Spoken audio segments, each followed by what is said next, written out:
O livro de Juízes. Lembre-se, depois que Josué levou as tribos de Israel para a terra prometida, ele os chamou para serem fiéis à aliança com Deus, obedecendo os mandamentos da Torá. E se eles fizessem isso, mostrarão a todas as outras nações como Deus é. Assim, o livro de Juízes começa com a morte de Josué e, basicamente, conta a história do fracasso total de Israel. O nome do livro vem do tipo de líderes que Israel teve nesse período. Antes de terem reis, todas as tribos estavam sendo governadas por esses juízes. Não pense em um tribunal. Esses eram líderes político-militares regionais, mais parecidos com chefes tribais. E, um aviso importante, o livro de Juízes é muito perturbador e violento. Ele conta a história trágica da corrupção moral de Israel, da sua má liderança e basicamente como eles não são muito diferentes do que os cananeus. Mas essa história triste também pretende gerar esperança para o futuro. E você pode ver isso na maneira como o livro foi projetado. Há uma grande introdução que prepara o terreno para o fracasso de Israel, já que eles não expulsam os cananeus remanescentes. Em seguida, a grande seção principal do livro tem histórias sobre a corrupção crescente dos juízes de Israel. E a progressão aqui mostra como os líderes de Israel vão de muito bons a regulares e de ruim a piores.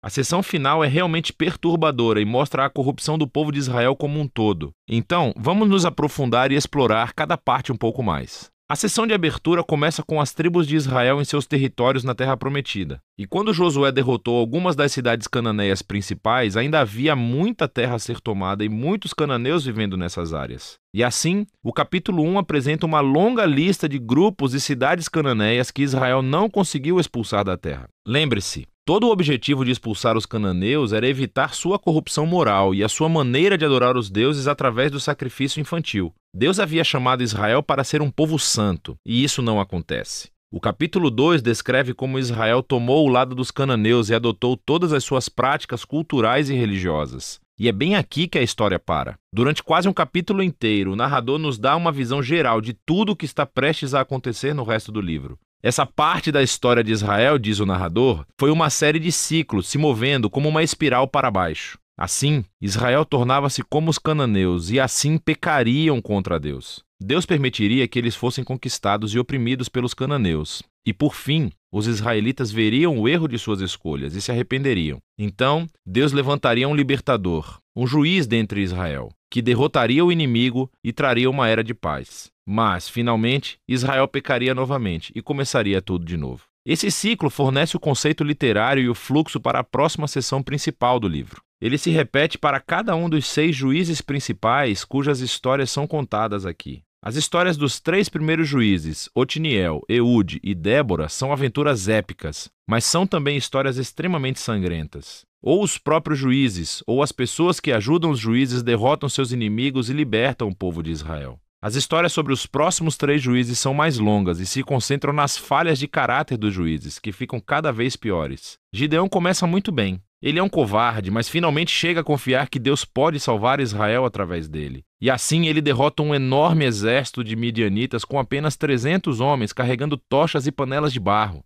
Mas Gideão tem um temperamento desagradável e mata um bando de companheiros israelitas por não ajudá-lo em sua batalha. E tudo começa a piorar. Ele fabrica um ídolo com o ouro que ganhou das suas batalhas, e depois que morre, todo Israel adora o ídolo como um deus, e o ciclo começa novamente. O próximo juiz principal é Jefté, que é uma espécie de bandido mafioso que vive nas colinas. E quando as coisas ficam realmente ruins para Israel, os anciãos vêm até ele implorando pela sua ajuda. E Jefté foi um líder muito eficaz, ele ganhou muitas batalhas contra os amonitas. Mas ele era tão pouco familiarizado com o Deus de Israel que o trata como um deus cananeu e promete sacrificar a sua filha se vencer a batalha. Essa história trágica mostra o quanto Israel caiu. Eles não conhecem mais o caráter do seu próprio Deus, o que leva ao assassinato e à falsa adoração. O último juiz, Sansão, é de longe o pior. Sua vida começa cheia de promessas, mas ele não tem consideração pelo Deus de Israel. Ele era promíscuo, violento e arrogante. Ele obteve vitórias brutalmente estratégicas sobre os filisteus, mas apenas à custa da sua própria integridade. E a sua vida termina em uma corrida violenta de assassinato em massa. Agora, uma nota rápida aqui. Você notará um tema repetido na seção principal do livro. Em momentos-chave, o Espírito de Deus capacitará cada um desses juízes a realizar grandes atos de libertação. O fato de que Deus usa essas pessoas completamente errôneas não significa que ele endossa todas ou até mesmo qualquer uma de suas decisões.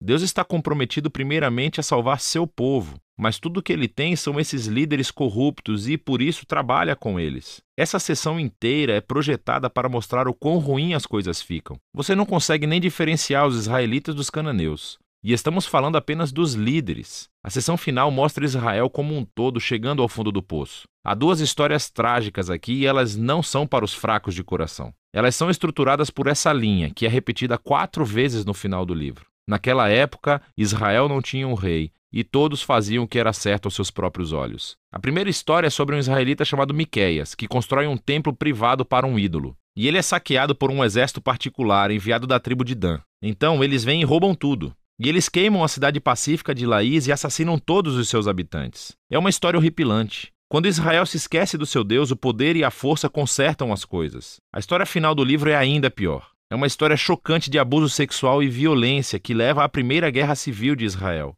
É muito perturbador e esse é o objetivo. Essas histórias servem como um aviso. A queda de Israel até a autodestruição é o resultado de se afastar do Deus que os ama e que os salvou da escravidão do Egito. E agora Israel precisa ser libertado de si mesmo. O único vislumbre de esperança nessa história é encontrado nessa linha repetida na última parte do livro. Na verdade, forma a última frase da história: Israel não tem rei. E assim, o palco está montado para que os seguintes livros contem as origens da família do rei Davi, o livro de Ruth, e também as origens do próprio reinado de Israel, o livro de 1 Samuel. Mas a história dos juízes tem valor como uma tragédia. É uma explicação séria da condição humana e, eventualmente, mostra a necessidade da graça de Deus para enviar um rei que resgatará o seu povo.